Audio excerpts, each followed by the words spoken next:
안녕하세요. 군사돋보기입니다. 현재도 세계 최강의 전투기로 평가받고 있는 것은 미국의 F-22 랩터인데요. 그런데 21세기 들어서 이 F-22보다 전장에 더 적합했을지도 모른다는 더 진보된 스텔스 전투기가 있었습니다. 그 이유는 무엇일까요?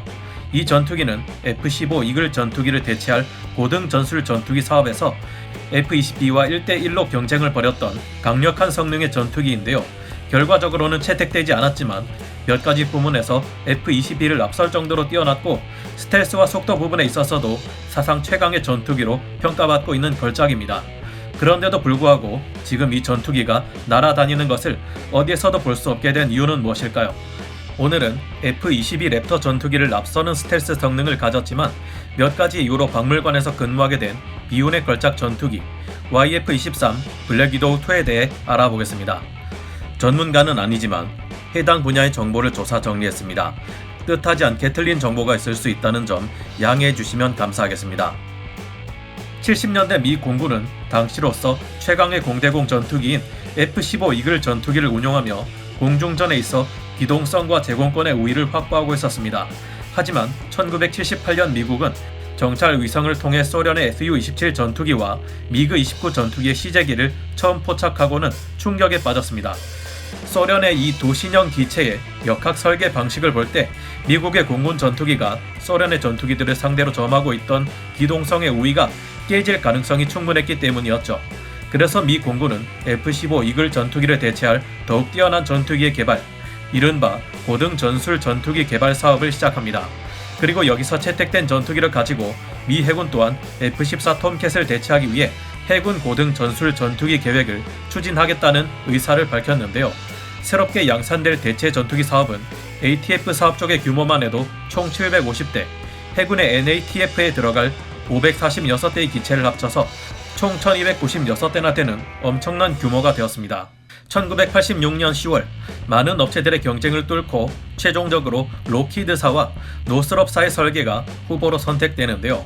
두 회사가 제출한 기체에는 시험기라는 의미의 Y를 붙여 YF-22와 YF-23이라는 이름이 붙게 되었습니다. Y를 빼면 F-22와 F-23이죠. 여기서 YF-22가 바로 우리가 잘 알고 있는 F-22 랩터가 되는 기체입니다. 최종적으로 YF-22가 채택되었지만 경쟁자였던 YF-23 블랙 위도우2 기체는 만만치 않은 굉장한 후보였고 결정적인 스텔스 성능과 속도 면에서는 오히려 YF-22를 앞서는 결과를 보여줬습니다. 한 가지 예로 YF-22가 애프터 버너 없이 낼 수 있는 음속을 돌파해 날 수 있는 슈퍼 크루즈 속도는 마하 1.58이었습니다. 그런데 YF-23은 같은 엔진으로 마하 1.6까지 이를 수 있었습니다. YF-23의 기체 크기는 YF-22보다 크지만 항력이 적은 형상 덕분에 동일한 엔진을 사용해도 최대 속도는 더 빨랐으며 고속에서의 가속 성능 및 기동성 역시 YF-23이 더 우월했다고 합니다. YF-23이 애프터버너를 사용했을 때의 최대 속도는 국가 기밀에 붙여졌다고 하는데요. 다만 이 속도를 실전에서 사용할 수 있을지는 좀 더 생각해 봐야 할 듯합니다. 기체가 마하 2.2 이상의 속도로 비행하게 될 시에는 기체 겉면에 발라진 스텔스 도료가 마찰열 때문에 영향을 받기 때문이죠. 그래서 당시 YF-22와 YF-23이 애프터버너를 사용했을 때의 최대 속도는 비슷했던 것으로 알려져 있습니다. 뿐만 아니라 연료 탑재량도 YF-23이 더 많은 편이었기 때문에 항속거리에서도 YF-23이 더 앞섰는데요.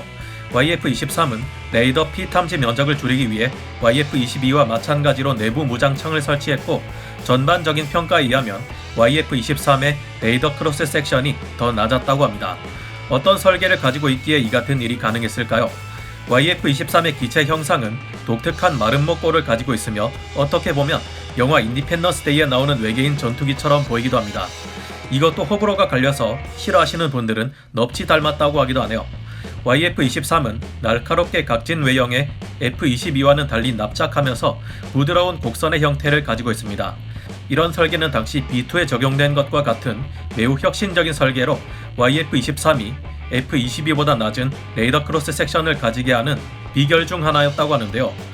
동체와 날개가 혼합된 동체를 가지고 있고 두 개의 꼬리 날개는 독특하게도 중심에서 바깥쪽을 향해 50도가량 누워 있습니다. 이는 레이더 반사 면적을 줄이기 위한 설계 구조라고 합니다. 수평 꼬리 날개가 없는 이유는 이 기체가 디지털 비행 제어 방식, 플라이 바이 와이어 방식을 채택하고 있기 때문인데요. 기체 피치 움직임은 이 V형 꼬리 날개가 움직이면서 V자의 각도를 줄이거나 넓히는 방식으로 통제하는 것이 가능했습니다. 얼마 전 영상으로 보여드렸던 영국의 6세대 전투기 템페스트 또한 이런 구조의 꼬리 날개를 가지고 있죠. 레이더 피탐지율을 줄여서 스텔스 성능을 높이기 위해 마른 목골 모양의 엔진 흡입구는 각각 주 날개 아래에 달려 있습니다. S형 덕트를 채택해 흡입구와 엔진 연소구를 연결하는 관을 S자 형태로 꼬아 놓았는데요. 이런 구조는 적의 레이더 전파가 엔진 충류 압축기에 도달하는 것을 막아주었다고 합니다. YF-23은 적의 지대공 적외선 미사일에 탐지될 가능성도 낮도록 설계됐습니다. 적외선 탐지 장치로 항공기를 보게 되면 열을 많이 발생시키는 쪽이 단번에 보이고 유도 미사일은 이 적외선을 따라 항공기를 추격해 요격하는 구조를 가지고 있는데요. YF-23은 엔진에서 배출되는 열이 방열 타일을 따라 만든 홈을 따라 흘러나가면서 소멸되도록 설계되어 있습니다. 적외선 탐지를 통해 전투기를 공격하는 지대공 미사일은 대부분 아래에서 위로 올려다보는 형태로 발사되는데 YF-23은 이 위험에 걸리지 않을 가능성이 높았다고 볼 수 있겠습니다. YF-23은 에어브레이크가 별도로 설치되지는 않았지만 에어브레이크의 기능을 가지고 있었다고 합니다. 양쪽 주 날개의 플랩을 아래로 향하게 하고 에일러론을 위로 향하게 하면 에어브레이크와 같은 기능을 발휘할 수 있었다고 하네요. 조종석은 전면 디지털식으로 초현대화된 구조였는데 시야각을 넓게 설계한 것이 특징이고 조종석에는 센터 스틱과 사이드 스로틀이 설치되어 있었습니다. YF-23은 240km 거리 밖에서 1제곱미터 물체를 탐지하는 AN/APG 77 능동형 전자주사식 A4 레이더가 설치되어 있었는데요. 이 레이더는 1956개의 TR 소자가 있는데 이 소자들은 주파수 조정이 민첩하고 낮은 레이더 피탐 면역을 가지고 있어서 기체의 생존성을 높여줍니다. 덕분에 YF-23은 기체 전방 120도를 즉시 스캔할 수 있는 능력을 가지고 있는데 F-15의 AN/APG 70 레이더가 이만큼을 스캔하는데 14초가 걸리는 것과 크게 비교됩니다. AN/APG 77은 약한 출력으로 넓은 주파수 범위를 조사하여 되돌아온 신호를 조합하면 적에게 들키지 않고 몰래 이를 탐지할 수 있는데요. 덕분에 YF-23은 F-22와 마찬가지로 적을 몰래 먼저 보고 먼저 쏘아 파괴할 수 있었다고 합니다. 또한 수색, 추적, 교전을 동시에 할 수 있으며 여러 방향으로 빔을 조사해 동시 교전 능력도 뛰어나게 해준다고 합니다. 다만 이 레이더는 YF-22에도 탑재되었기 때문에 같은 성능을 발휘할 수 있었다고 합니다. YF-23은 조종성 측면에서도 뛰어났다고 하는데요. YF-22 수석 테스트 파일럿으로 두 시험기를 모두 조종해 본 유일한 인물인 폴 매츠는 이후 F-22 랩터를 타본 이후에도 YF-23이 동등 이상이라고 평가한 바 있습니다. 아쉽게도 YF-23은 최종적으로 선택받지 못했지만 이 기체가 사실 21세기의 전장에서는 더 적합했을 것이라는 평가도 있는데요. 우선 YF-23이 선택받지 못한 이유부터 살펴보겠습니다. YF-22와 YF-23 모두 공군에서 필요로 하는 스펙을 한참 넘어선 기체였습니다. YF-23은 대단히 뛰어난 기체였지만 YF-22에 비해 저속 기동성이 떨어진다는 단점이 있었고 무엇보다 너무 비싼 가격이 발목을 잡았습니다. YF-23은 적외선에 대한 스텔스성을 중시하여 엔진 노즐이 동체 위쪽에 있는 구조이다 보니 추력 편향 노즐을 달 수 없는 구조였는데요. F-22에 있는 추력 편향 노즐은 엔진의 분사 방향을 위아래로 틀어줍니다. 이는 주 날개와 꼬리 날개가 양력을 낼 수 없는 비행 구간, 즉 매우 높은 고고도나 혹은 아주 느린 저속에서도 힘을 낼 수 있으며 기존 조종면과 동시에 이용할 경우 기동성을 크게 향상시켜주는 효과가 있습니다. 결과적으로 YF-23이 가진 극한의 스텔스성보다는 스텔스와 기동성이 합쳐진 YF-22를 택한 것인데요. 사실 당시에는 군 관계자들이 스텔스 기술을 그리 신뢰하지 않았기 때문에 이것보다 이전의 전장에서 많이 벌어졌던 도그 파이팅에서의 우위를 중요하게 생각했던 듯합니다. 전장에서는 약간의 한 끗 차이만으로도 목숨이 왔다 갔다 하니까요. YF-22를 개량한 F-22는 추력 편향 노즐이 기체의 기동성에 큰 영향을 주며 그 결과 오래된 베테랑 파일럿들에게도 저건 내가 아는 전투기의 상식을 완전히 깨부순다는 평가를 듣게 됐죠. 스텔스성에 있어서는 이미 YF-22 또한 공군의 요구 조건을 넘어선 상태였기 때문에 굳이 YF-23 정도까지의 스텔스성이 필요하지는 않았습니다. YF-23은 여러 혁신적인 신기술이 적용되며 가격이 너무 비싸졌고 로스럽 그루먼사의 상습적인 납기 지연도 문제였습니다. 납기 지연의 큰 이유 중 하나가 V자 모양의 꼬리 날개였는데요.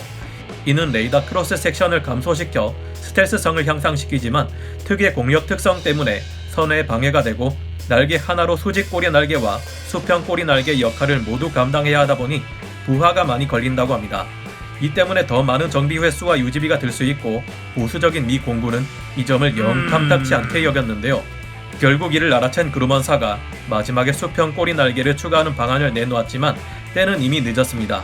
그리고 무장 탑재 능력에도 문제가 있었습니다. 무장 탑재 능력 자체는 YF-23과 YF-22 모두 단거리 미사일 2발, 중거리 미사일 4발을 내부에 탑재하는 것으로 동일했습니다. 하지만 들어가는 방식이 문제였죠. YF-22가 무장고에 AIM 120A 공대공 미사일을 나란히 4개를 다는 것과는 달리 YF-23은 미사일을 위아래로 2개씩 총 2개를 쌓는 구조였습니다. 이렇게 되면 문제가 밑에 있는 미사일이 발사되지 않을 때 골치가 아프다는 것인데요. 미사일 하나가 문제 생기면 그 위에 있는 것들까지 발사할 수 없게 되는 것이죠. 보수적인 미 공군이 이를 좋아할 리 없었습니다. 이런 문제점들이 있어 결국 YF-23은 사용되지 못하고 박물관에서 할 일 없이 놀고 있습니다. 그런데 21세기가 되면서 레이더 기술이 발전되고 이제는 스텔스 전투기조차 잡아낼 수 있도록 발전하고 있죠. 이제는 F-22 수준보다 더 높은 스텔스성과 더욱 긴 항속 거리가 필요해지고 있습니다. 게다가 뛰어난 레이더 성능의 발전으로 사실 요즘은 전투기끼리의 싸움이 도그 파이팅 위주가 아닌 사거리 밖 교전 양상으로 변하게 됐죠.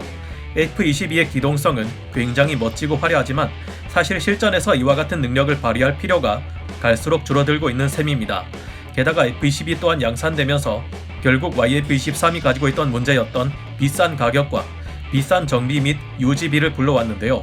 이 때문에 어차피 돈 많이 들 거 미래를 내다봤다면 YF-23을 샀어야 했다는 말을 하는 사람들이 생겨나고 있는 상황입니다. 이 말을 증명이라도 하듯 영국의 차세대 전투기로 개발되고 있는 템페스트, 미국의 6세대 전투기가 될 PCA, 일본의 차세대 전투기로 개발되는 F3가 YF-23의 설계 사상을 이어받은 듯한 모습을 보여주고 있다고 평가하기도 합니다. 현재 러시아 항공우주군의 5세대 전투기 SU-57 파크파나 중국이 개발한 5세대 전투기 J-20 등의 스텔스기에 YF-23의 기술이 상당수 참고되었다는 말이 나돌고 있기도 합니다. 특히 J-20은 정말 심각하게 기술 유출 문제에 대해 고려해봐야 할지도 모르겠다는 미 공군의 우려도 있다고 합니다. 이처럼 YF-23은 잘 만들어진 걸작 5세대 전투기가 될 뻔했지만 붙여버렸다는 점이 아까운데요. 하지만 이 기체의 설계와 기술이 후대의 다른 6세대 전투기들에 활용되고 있어서 역시나 더 나은 무기체계를 위한 노력은 배신하지 않는 것인가 하는 생각도 듭니다. 앞으로는 갈수록 전투기나 무인기들의 디자인과 성능이 어떻게 달라질지 예측하기 힘들어지는 것 같은데 영화 속에서 YF-23 같은 이런 전투기를 한 번쯤은 보고 싶어지네요. 그럼 오늘 군사 돋보기 여기서 마치고요. 다음 시간에 다시 돌아오겠습니다. 감사합니다. 영상을 재밌게 보셨다면 구독, 좋아요, 알림 설정 부탁드리겠습니다.